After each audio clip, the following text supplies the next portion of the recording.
मैं जो रीजनिंग में पीवाई के क्वेश्चन सारे मोस्टली पीवाई क्यू से आए हुए हैं। ठीक है, तो एक जो ग्लिच लगा लो, जो मर्जी लगा लो कि भाई मेरे रीजनिंग के जो सेक्शन है उसमें मैथ्स के क्वेश्चन आए हुए थे मिक्स होके। ये जरूर ध्यान रखें कि आपके पास में जो इन्विजिलेटर है वो थोड़ा सा ढंग का हो, कि दोस्तों इन्होंने इन्विजिलेटर ना थोड़े से न्यू मैम। दोस्तों नमस्ते दोस्तों, मेरा नाम है धीरज और आप देख रहे हैं स्टाइलिश टूटा यूट्यूब चैनल। दोस्तों आज बात करने वाले हैं कि जो 18 सितंबर को मेरा सीजीएल का एग्जाम हुआ था, तो उसमें मेरा एक्सपीरियंस कैसा रहा, कितने क्वेश्चंस मैंने किए, कितने अटेम्प्ट्स मैंने किए, और एग्ज़ाम अच्छे से हुआ या नहीं हुआ, इन्वायरमेंट कैसा था, लोग कैसे थे, जो इन्विजिलेटर थे वो कोऑपरेटिव थे नहीं या नहीं थे, इन सभी चीज़ों के बारे में बात करने वाले हैं। तो वीडियो को स्टार्ट कर। तो दोस्तों सबसे पहली बात, जो इंटरफेस थी वो सही थी। मेरा एग्ज़ाम बहुत अच्छे से हुआ। कुछ चीज़ें हैं जो मैं आप लोगों को बताने चला हूँ। सबसे पहली चीज़ है कि दोस्तों अगर आप जो जैसे हम नॉर्मली टेस्ट बुक लगाते थे, पहले टेस्ट बुक पे जो टेस्ट सीरीज लगाते थे टीसीएस की, तो उसमें क्या होता था कि हर सेक्शन ना हम सेव और नेक्स्ट कर देते तो नेक्स्ट सेक्शन चला जाता था। अब की बार क्या है कि अब जब सेव और नेक्स्ट करते हैं ना लास्ट क्वेश्चन पे, तो वो नेक्स्ट पे नहीं जाता है। तो अब क्या करना, आपको मैनुअली स्विच करना पड़ेगा। आज पार्ट 1, पार्ट 2, पार्ट 3 जो जितने भी पार्ट दिए होते हैं तो अपने हिसाब से देख लेना भी कौन सा पार्ट आपको करना है। ठीक है, तो अब डायरेक्टली सेव करके नेक्स्ट नहीं कर सकते। ठीक, तो जो टोटल क्वेश्चंस आप अटेम्प्ट करते हो, तो बहुत सारे लोगों को दिक्कत आती है कि टोटल क्वेश्चन अटेम्प्ट करे हैं तो वो कहाँ पे लिखे आएंगे। तो दोस्तों टोटल क्वेश्चन राइट कॉर्नर में जब आप देखोगे ना, जो स्क्रीन आपकी राइट साइड में टॉप कॉर्नर पे देखोगे, तो वहां आपको जितने भी क्वेश्चन आपने अटेम्प्ट किए ना, तो वहां पर आपको दिख जाएंगे। तो भाई तीसरी चीज आपको ये ध्यान रखनी है कि भाई जब भी आप एग्जाम देने जाओ तो आप वहां पे थोड़ा टाइम जल्दी पहुंच जाओ, और हो सके तो जल्दी एंट्री कर ले, जिससे आपको आपके पीसी को और आपके जो आसपास की चीज़ें आपको देखने को टाइम मिल जाए, ताकि आपको अच्छे से चेक कर सके कि मेरा पीसी काम कर रहा है नहीं कर रहा है। इंस्ट्रक्शन अच्छे से पढ़ पाओगे, उससे आपको बहुत ज़्यादा हेल्प होगी।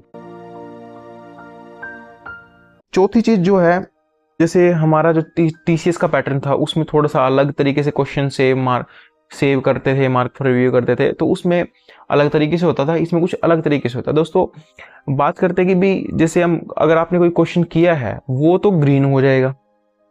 ठीक है, अगर क्वेश्चन आपने कोई मार्क फॉर रिव्यू किया है और आपने उसको सेव भी किया है, तो वो क्या होएगा, वो आपका भी येलो हो जाएगा।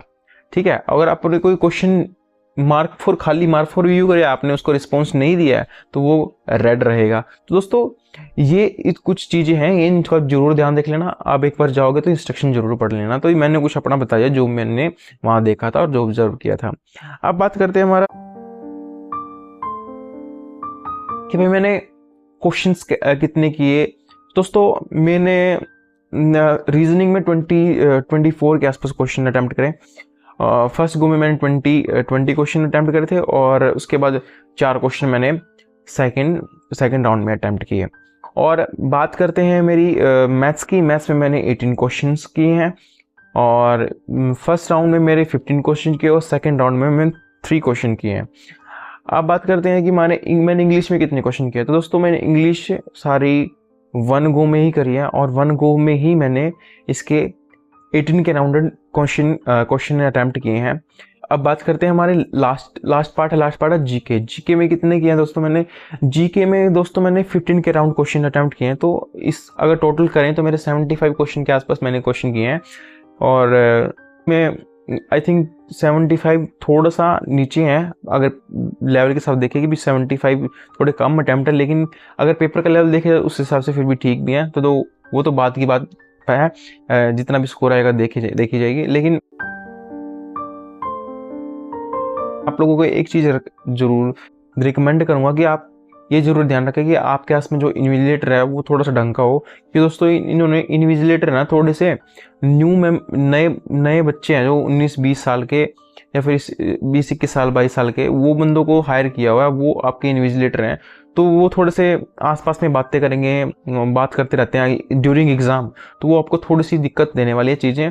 बाकी ओवरऑल हाँ, मेरे में एक दिक्कत और थी भाई, जहाँ पे मैं एग्ज़ाम दे रहा था तो वहाँ पे एसी पूरा चिल्ड था, और ऊपर से पंखे चला रखे थे। तो मैंने भाई बीच में 2-3 बार बोला उनको पंखे बंद करने के लिए, क्योंकि भाई ठंड बहुत लग रही थी उस टाइम, बहुत ज़्यादा ठंड हो रही थी।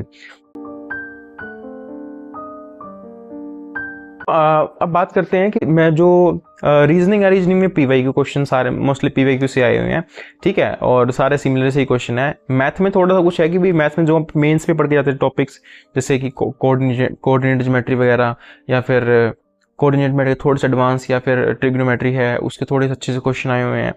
और हमारे प्रॉफिट एंड लॉस के भी तो कुछ थोड़े अच्छे से क्वेश्चन आए हुए हैं। तो दोस्तों ये कुछ 3-4 टॉपिक ऐसे हैं जो आपको अच्छे से करके जाने हैं, जिसमें से आपको क्वेश्चन पक्का ही मिलेंगे और कुछ अच्छे लेवल के क्वेश्चन मिलेंगे।